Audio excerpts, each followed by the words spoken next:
बिहार रे 52 लाख भोटर ना कटिब आसतु जानिबा एहार सर्विसेस खबर विषय। बिहार रे निर्वाचन आयोग पक्षरु चलीथिबा भोटर तालिका रे स्वतंत्र संघन संशोधन तथा एसआईआर को विरोधी दल माने प्रबल विरोध करुथुबा बेले सेमानंक पई एक खराब खबर आसीछि।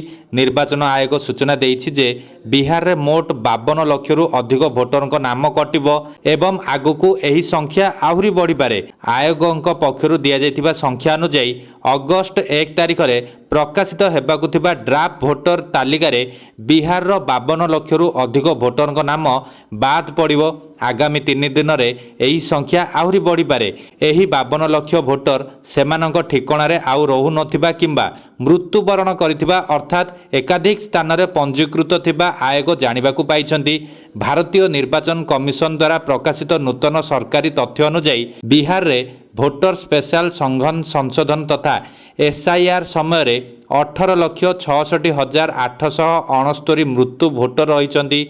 यह व्यतीत नूतन संख्यार 26,01,031 जन स्थानांतरित भोटर, 7,50,749 जन भोटर जहां नाम गोटाए अधिक स्थान में पंजीकृत रही एवं 11,484 जनकर भोटर जहां स्थान जना नहीं सेमानंकु अंतर्भुक्त करा जायछि। सेमानंकर ही भोटर तालिका रे नाम कटिबो।